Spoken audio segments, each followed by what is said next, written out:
Hello and welcome to the Institute of Advanced Studies. I'm Professor Ksenia Chmurtina. I'm the director of the IIS. It's wonderful to see so many people in the room today, and also very exciting to host Pınar. Welcome to Lafra, welcome to the IIS. Thank you. We've just been talking, it's been a while since we had a seminar. We had a few weeks kind of post-Easter break, so it's great to be back. As you probably know, the Institute of Advanced Studies is the home, the kind of base of the most exciting conversations on campus that revolve around interdisciplinary research about kind of current affairs, the topics that we all care about one way or the other. And I think today's presentation, today's conversation is an excellent example of the stuff that we want to be talking more about at the IIS. It represents the intersection of different disciplines. So hopefully you will all be engaged and excited about this. A couple of housekeeping rules. So it's a hybrid seminar. The presentation is on hybrid, and we will only release the presentation onto the YouTube and as a podcast. The Q&A session will be recorded, but we will cut it off. For those of you in the room, we will continue the conversation over lunch. For those of you online, please post your questions in the Q&A. Part of the Zoom, we are monitoring it, so we'll be able to read out the questions. And the podcast and the YouTube video will be released magically in a couple of days. I'm looking at my colleagues here. That's it from me, and I would like to introduce Sarah Reeder, who will then introduce our founder. Over to you, Sarah. Thank you very much. Yes, hi everyone, thanks for coming. I'm very happy to have Pınar here. We met quite a few years ago online, and it's the first time because of the IIS we managed to meet in person. We've been doing a little bit of research together, but this really is an opportunity for us to share more in-depth conversations. And Pınar is from instructional design perspective, and she works in an environment with lots of people that work with, training instructional designers, and she's the one who actually is looking into the visuals in their team. And she has some really exciting, experience to share with us. So first, thanks IIS for making this opportunity possible. And welcome, Pınar, to you. Yeah, I'm very happy to be in here, and I'm very excited that you are here. Just a sweet beginning. I would like to just take you Turkish slides. Please try one, please, and if you could pass through, if you could help us. Thank you very much. Yes. I'm from Hacettepe University, Computer Education and Instructional Technology, which is located in Faculty of Education. It's yes, we are under Faculty of Education, but while it is about an IT, information design, like instructional design, there are various topics our researchers in our department focuses on. And I am the one who is passionate about visualization, tries to converge learning, visualization, and infographic design. And yes, I'm working as an assistant professor at Hacettepe University. I can say I'm an instructional designer. Educational technology tries to integrate technology into educational mediums, various technology. And I can say I'm also a visualizer who tries to visualize everything in my daily life also. And my keywords, my study and research generally around infographic design, instructional graphics, visualization for learning, multimedia design, etc. And I gave courses, educational software design and evaluation, educational graphics and animation, multimedia design and development, educational video design and information design for undergraduate and postgraduate. While I'm new in this area, 2 or 3 years, instructional message design, multimedia based instructional message design, I give courses. And yes, I want to start from my master degree. I was trying to find area to focus on visualization within instructional design area. So we start with from visual cognitive style and we adapted a questionnaire into Turkish and try to understand what's happening between departments and between degrees, students from second grade to fourth grade, first grade to third grade, and in between different departments, if there's a difference between their tendencies, which has like two dimensions, main dimensions, visualizers, verbalizers, and visualizers has two main dimensions, object visualizers and special visualizers. We try to find out what was their preferences, and we see that yes, it's their tendencies is changeable and can be improved, which was fine for us. For example, engineers showed that their tendencies most likely to visualize, like they are special visualizers, but the students from art, they were more likely to prefer to construct with concrete, like object visualizers that they were. And it was changing from second grade to fourth grade, that education changed them in terms of their tendencies. And then in the PhD, I was I just came across the infographic keyword, which wasn't new, but it was new because of the tools that we were using, that we were able to using in that times. We first of all, our question was with my supervisor, Professor Akoyunlu. What is good infographic? We need to create something concrete to tell our student that which is good or not. We need to do that. So we created infographic design rubric, and if you like, you may see the details in paper, like 30 criteria, which you may say it's too much. But at the beginning, we need to see this in detail, and then we concentrate on the process, how this process might be a road we need to show our students go through to create their infographics, and during learning anything, they are concentrating on anything. And we based the education design research method. We did various implementations with teachers, with students, secondary school students, university students, and try to put together what's happening during infographic creation process. And we define three main areas: content generation, visual design generation, and digital design, and try to see the process, the step of the process. And then we made it more in detail. You can see on the right, just for the steps to understanding the content and drafting it. Yeah, at the beginning, everything was so in detail, but in the time, it becomes more like more generic. Like you can see in here, we implemented with secondary school level with the students, and they were using PCs, and then we tried with them with their tablets, which the process changed, and their outputs also changed.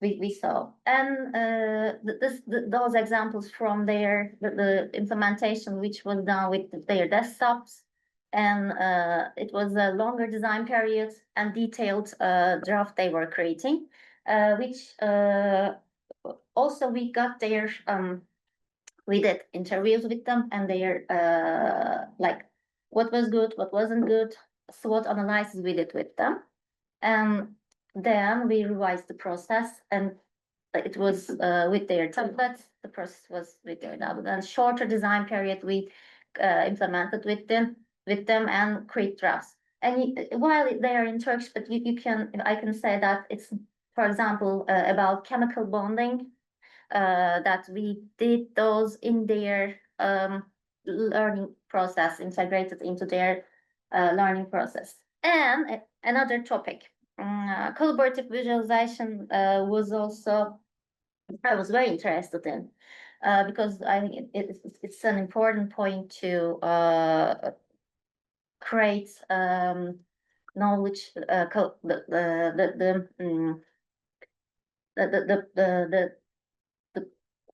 sorry, the shared knowledge to create. Sorry about I lost my mind. Okay, shared knowledge, and it was co-located and synchronous version we did, and the engagement level was very important.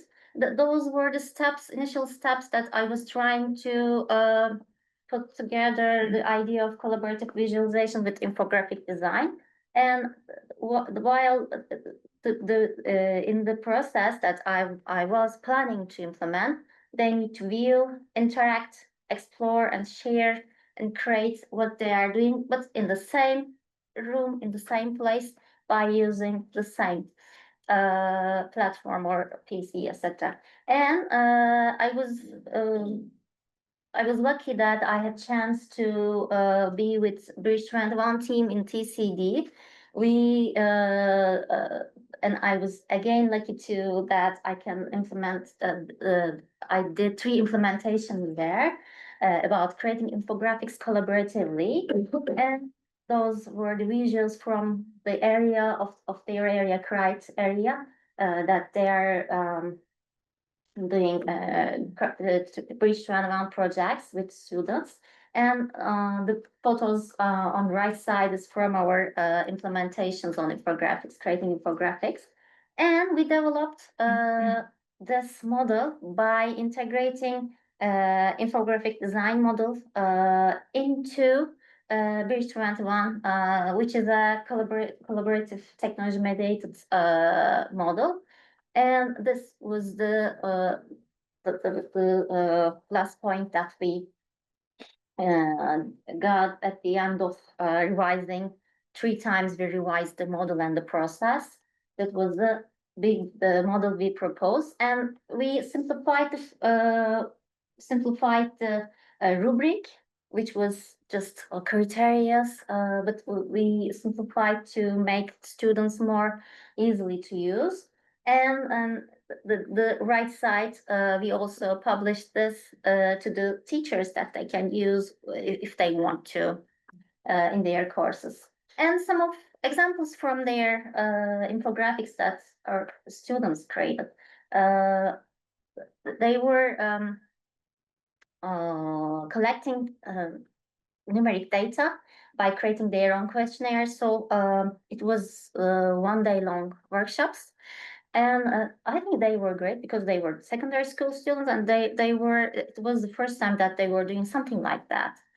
Analyzing data, finding the important points, putting together, visualizing it. And they were working with 4 or 5 students in one group, 2 computers, which is related to Bridge 21 model. And I think the result was so fine. And another topic I'm very interested in is about public health infographics. We are concentrated on this topic with with a professor, Professor Aslan from Hacettepe University. She's from public health department. From medical science, and we are creating with doctors or students, PhD students, public health infographics based on real data. And those were kind of examples from those workshops. And about 4 years we are on this topic. And another point that I am trying to extend this part, and we are together from my department, Dr. Bayrak and Kocadere, that we concentrate on how to create student-facing learning dashboards. This was on 2021, but we are still on it, trying to write a project, etc. We are trying to grow this topic together, because Dr. Bayek is related to e-assessment, and my colleague, Dr. Kocadar, is related to gamification. And I am, how to visualize the process. And it's a very growing area in educational sciences. We need to solve this part, how to show students their process, their full learning process. And this was a theoretical study, but was very important for us because we struggled a lot during the process to put together those 3 points. But I think we have much to do. You see the visualization of what we converge during our book chapters process. And my baby, I can say, thanks to IVLA, that they supported me in this journey within 2020 research grant. As they say, it wasn't big, but it was big for me. It was big step for me that this project nearly done. But I'm going to share the study that I am still on it. It is under review. Hopefully, will be accepted in a few months. And in this project, I aim to explore the learnable structure of visual literacy, which is recommended in up-to-date studies, and the learnable structure of visual literacy skills through experimental research and design appropriate learning process for learners to develop their real skills through educational design research perspective. So I try to put together, first of all, understanding what's happening with experimental research, and then design effective learning processes within this project. It was, you may say, it was too much for a project, but yes, I was very enthusiastic about this topic. This is why I did a lot. Yeah, and I was alone. I did a lot for this project. And the first paper was this, which was published in GWL, the journal of IVLA, and it was about if we should like use simple or complex visuals during instructing visual language and visual literacy skills to students, use those kind of simple or complex visuals. And maybe you might like to see the infographics about the paper. You may go to Visualisation Learn online if you like. You can get more about. And another the keyword I was just my first steps was using eye tracking tool within visual literacy study, because it was also recommended to use to understand what's happening while they're creating visuals or reading visuals, and what was happening if they were developing their skills or not. So I use in the study online eye tracking tool, not the desktop version, to get it was just more easy to use and get. This is why it's an important point for me to converge, integrate just eye tracking tool into visual literacy study. And what happened in this study? The variables was perception, how they percept the visuals, the interpretation of visuals, and the orientation of attention during perception and interpretation. And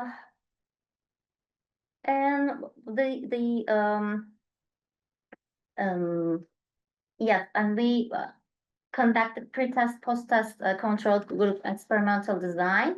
And one group enriched, faced with instruction enriched with simple visuals, and the group faced with complex visuals, instruction with complex visuals.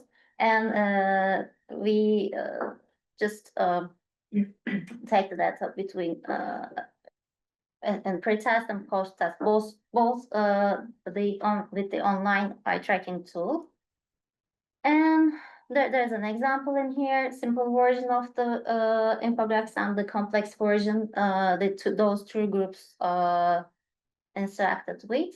And it was, I won't give the details, but just to say, the visuals was interpretive, has interpretive communication functions, which aims to build knowledge of events and processes.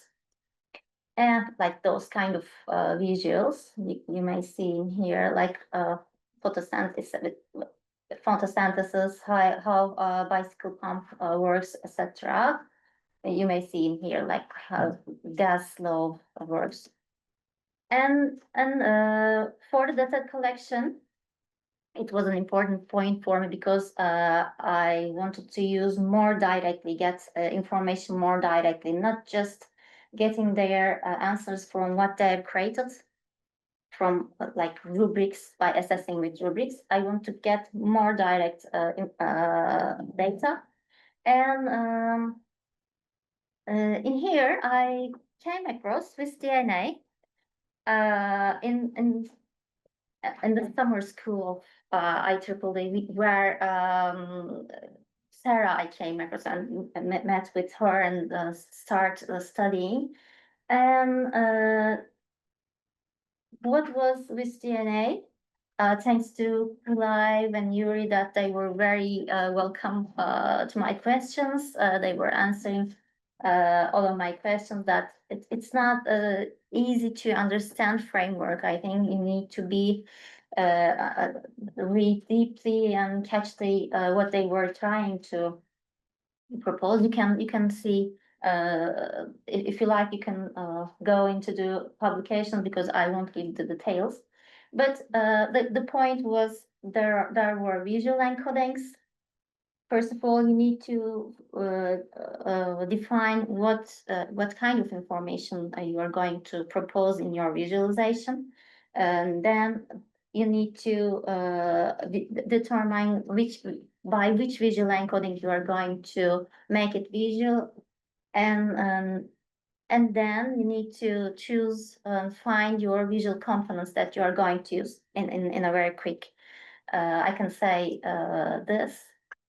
And you may say, for example, the visual components they're using, like pictorial components, textual components, directed connector lines, etc. for this visualization, you may see. And for the visual encodings, there are three types of they define: arranging, varying, or linking. And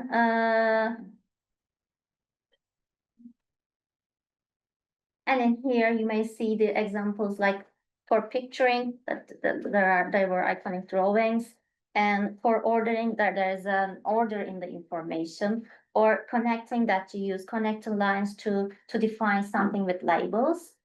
And in this study, I use grouping by position, ordering, color coding, shape coding, sizing, connecting, grouping by boundary, and picturing for this kind of visualizations. And for the visual components, you may see pictorial components, textual components, connector lines, directed not all of them. I choose more simple. I simplified the framework because it's not easy to understand the undergraduate students. So those were the visual components covered in the interventions. And just examples like that were used in the questions in the data collection tool. You may see, for example, this was on the left side was the idle version, and the others were the manipulated version. For example, A was for manipulated in terms of labels and explanations placement, and the D one was for connector lines. And in the eye tracking tool, the students came across, first of all, the instructions, what they need to look for in that picture that they are going to see. The B is the picture they are going to just view. And then the C was for what you give for the grade they give for the picture. For example, how it is please for the A, please pay attention to the labels in the picture for the A. And B, they see the manipulated visuals, and then they grade, yes, okay, it's 5. The labels were used properly or not. And for the D, they write their justifications why they think that it's 5 or 1. And yes, the results, there are just few examples you may see from question 2 and 9, the heat maps. You may see details in the publication. Like for the interpretation, we determined that the learners who are in the simple visualizations enriched group was had written higher interpretation justifications that got higher interpretation results. And for the eye tracking results, they were more quickly to catch the area of interest, which can be read that they were more familiar with the points that we manipulate. That these were the results. Yes, it was a nice point that I came familiar with eye tracking idea in terms of visual literacy skills development. And the recommendation was about in learning situations, in learning mediums, you may focus one or more VL skills, but you need to be sure that what you are focusing on by sending them or proposing them or providing them a learning situation, like creating infographics or whatever it can be, and then understand the process of visual literacy improvements. You need to catch how it's improving or not. And if you can, we need to develop direct assessment tools to understand what's happening by doing this during this learning test, and then create effective learning processes on environments for improving VL skills. And yes, VL skills defined. It's about the theoretical part. You may want to go and look if you like. And for the assessing VL skills, we have rubrics, we have eye tracking, and cognitive tests.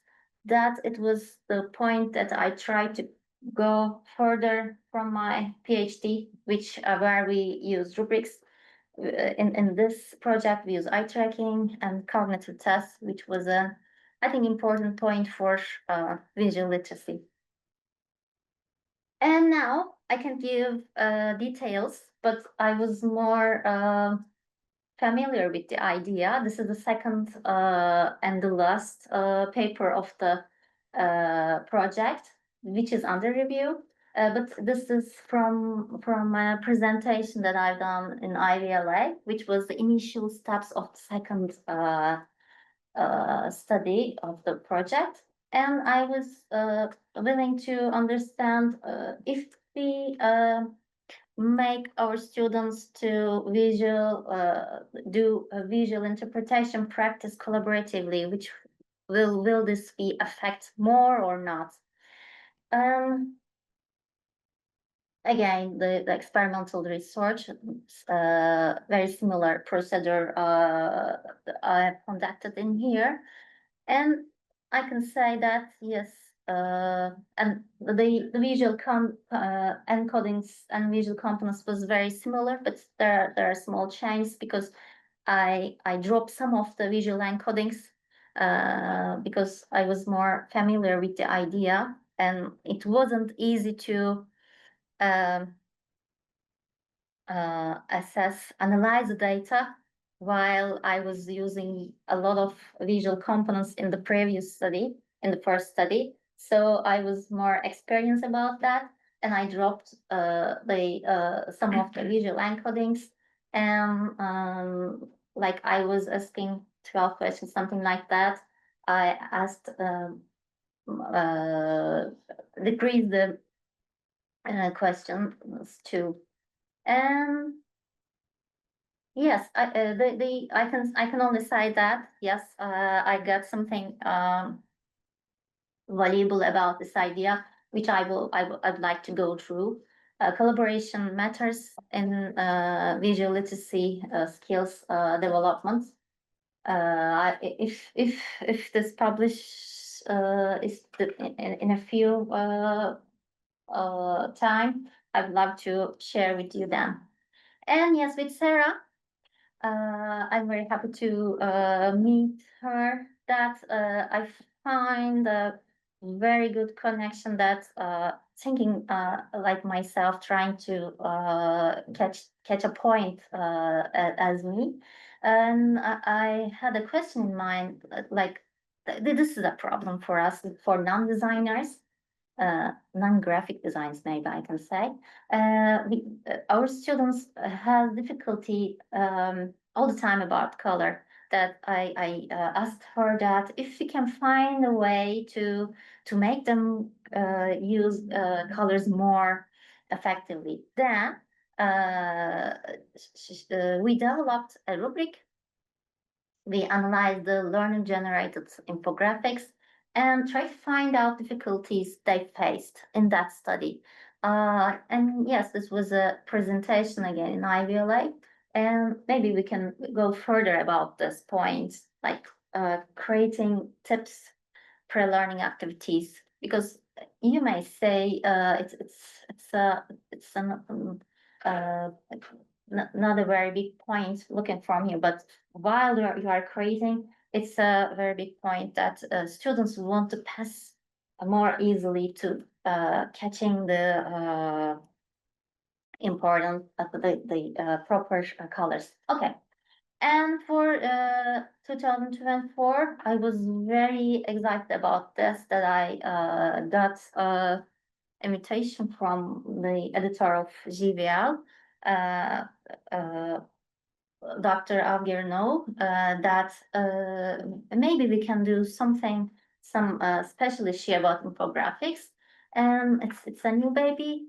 I was very excited about that. And I tried to emphasize the importance of infographic creation as an essential skill for highly visual Gen Alpha. Thanks for the authors that we catch important points in those papers, like the transform, which converts transformative pedagogy with visual literacy.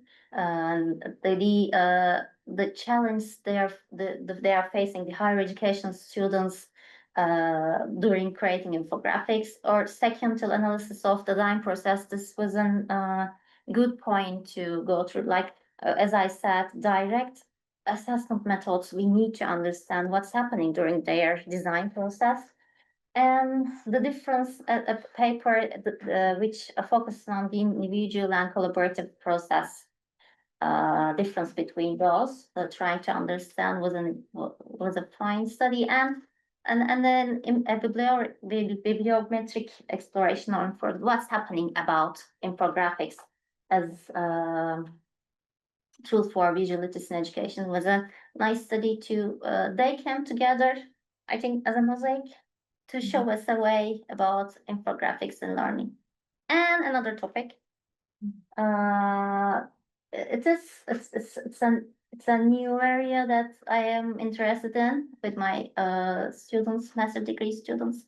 I would like to search more on it, but it's the baby steps that I'm taking. Like the question was, can ER integrated infographics strengthen the collective meaning making process? This was the answer. This was the question. This was a review study, not a systematic review, but a review study. And we tried to get the papers together to analyze that. We examined the papers who covers ER applications or graphics used in research in terms of InfoVis, information visualization, focusing on these three features. If there is special information enhancement, essential information highlighting, complex information simplification, as emphasized in that paper, Liu et al. 2022. And we analyze the papers, what's happening, what are emphasized in the recommended in the studies. We are now at this point that we need to go beyond media comparison studies, if there is ER or not, and we need to focus on how ER supported by those three features, how we need to converge or aim to use those kind of features in our ER related learning environments. And also for the collaborative learning environments, while there were not much studies about this, I think this area we need to concentrate more, that we got this from our review that ER integrated infographics has potential to enhance shared understanding of students. And now, currently, I'm very interested in GenAI, as I think most of us at this point, and we need to be at this point, because new generation is using generative AI, and we need to find a way and then show a way and then go together this way, I think, more effectively. And how GenAI can be a design collaborator for students, for instructional designers, and which skills do we need to use GenAI effectively for design tasks, and how can we use GenAI more effectively and show roadmaps to our students to go through this way together. And thank you very much